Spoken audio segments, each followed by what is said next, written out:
Hi friends, ನಾನಿವತ್ತು ಎಲೆಗಳ ಕಡ್ಬನ್ನು ಮಾಡ್ತಾಯಿದ್ದೇನೆ. ಅದಕ್ಕೆ ಮೊದಲಿಗೆ ವೀಳ್ಯದೆಲೆಯನ್ನು ತಗೊಂಡಿದ್ದೇನೆ. ಇದು ನಮ್ಮ ಮನೆಯಲ್ಲೇ ಬೆಳೆದಂಥದ್ದು. ಹಾಗೆ ಬೆಲ್ಲವನ್ನು ಕೂಡ ನೀರು ಮಾಡಿಕೊಂಡು ಕಸವನ್ನೆಲ್ಲ ತಗೊಳ್ತೇನೆ. ಹಾಗೆ ಹಿಟ್ಟನ್ನು ಕಡಿದು ರೆಡಿ ಮಾಡ್ಕೊಂಡಿದ್ದೇನೆ. ಹಾಗೆ ಒಂದು ತೆಂಗಿನಕಾಯಿಯನ್ನು ತುರಿದು ಇಟ್ಕೊಂಡಿದ್ದೇನೆ. ಈಗ ಒಂದು ಜಾಲರಿ ಇಟ್ಟು ಬೆಲ್ಲವನ್ನು ಸೋಸ್ಕೊಂಡಿದ್ದೇನೆ. ಅದನ್ನೀಗ ಚೆನ್ನಾಗಿ ಕಾಯಿ ಜೊತೆ ಮಿಕ್ಸ್ ಮಾಡಿಕೊಳ್ಳುವ.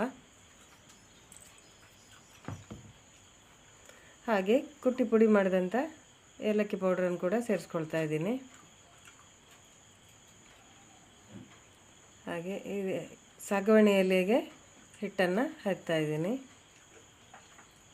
ಹಾಗೆ ಮಿಕ್ಸ್ ಮಾಡಿಟ್ಟಂಥ ಕಾಯಿ ಬೆಲ್ಲವನ್ನು ಸೇರಿಸ್ಕೊಂಡು ಎಲೆಯನ್ನು ಮಡಚ್ಕೊಂಡೆ. ಹಾಗೆ ಅರಿಶಿನ ಎಲೆಯನ್ನು ಕೂಡ ಹಿಟ್ಟನ್ನು ಹಚ್ಕೊಳ್ತಾ ಇದ್ದೇನೆ. ಹಾಗೆ ಕಾಯಿ ಬೆಲ್ಲ ಹಾಕಿ ಫೋಲ್ಡ್ ಮಾಡಿಕೊಡುವ. ಈಗ ವೀಳ್ಯದೆಲೆಯಲ್ಲಿ ಕೂಡ ಹಿಟ್ಟನ್ನು ಹಚ್ಕೊಳ್ತಾ ಇದ್ದೀನಿ.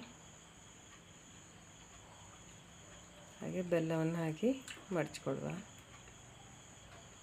ಹಾಗೆ ಹಲಸಿನ ಎಲೆಯನ್ನು ಕೂಡ ಹಾಕ್ಕೊಂಡಿದ್ದೇನೆ. ಇಲ್ಲಿ ಅದನ್ನು ಕೋನ್ ರೀತಿಯಲ್ಲಿ ಮಾಡ್ಕೊಂಡಿದ್ದೇನೆ. ಅದಕ್ಕೆ ಕೂಡ ಈ ಥರ ಹಿಟ್ಟನ್ನು ಹಚ್ಕೊಳ್ಬೇಕು. ತೆಳುವಾಗಿ ಹಚ್ಚಿ ಅದಕ್ಕೆ ಒಳಗೆ ಕಾಯಿ ಬೆಲ್ಲವನ್ನು ಸೇರಿಸ್ಕೊಳ್ಳುವ. ಅದನ್ನು ಕ್ಲೋಸ್ ಮಾಡಲಿಕ್ಕೆ ಒಂದು ಸ್ವಲ್ಪ ಹಿಟ್ಟನ್ನು ತಗೊಂಡು ಅದರ ಮೇಲ್ಗಡೆ ಕವರ್ ಮಾಡಿಕೊಳ್ಬೇಕು. ಚೆನ್ನಾಗಿ ಸೀಲ್ ಮಾಡಿ. ಹಾಗೆ ಅದಕ್ಕೆ ಹಲಸಿನ ಎಲೆ ಕೂಡ ಹೀಗೆ ಹಚ್ಕೊಳ್ತಾ ಇದ್ದೀನಿ. ಇದು ಉದ್ದವಾಗಿದೆ ಎಲೆ. ಅದಕ್ಕೆ ಕೂಡ ಕಾಯಿ ಬೆಲ್ಲವನ್ನು ಸೇರಿಸ್ಕೊಳ್ಳುವ. ಈಗ ಅದನ್ನು ಕೂಡ ಫೋಲ್ಡ್ ಮಾಡ್ಕೊಳ್ಳುವ. ಜಾಸ್ತಿ ಹಾಕೊಳ್ಳೋದು ಬೇಡ. ಈಗ ಹಿಟ್ಟಿನ ಅಟ್ಟಿಯಲ್ಲಿ ನೀರು ಕಾದಿದೆ.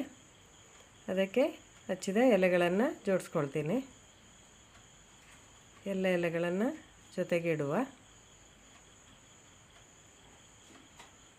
ಎಲ್ಲವನ್ನು ಬೇಯಲಿಕ್ಕೆ ಇಡ್ತೇನೆ. ಇದನ್ನು ಸ್ಟ್ರೈಟಾಗಿ ಇಡಿ.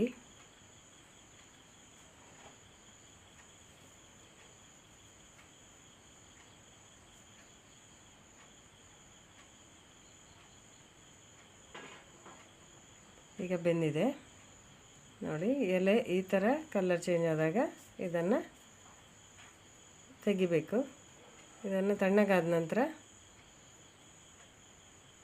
ಎಲ್ಲವನ್ನು ಓಪನ್ ಮಾಡಿಕೊಡುವ.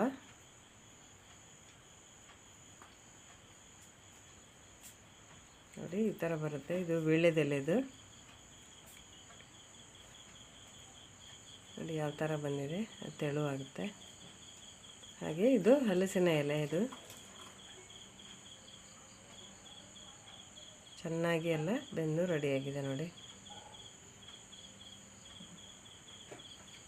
ಇದು ಅರಿಶಿನ ಎಲೆ. ಹಾಗೆ ಸಾಗವಾನಿ ಎಲೆದು ಕೂಡ ಓಪನ್ ಮಾಡಿ ಇಟ್ಟಿದ್ದೇನೆ.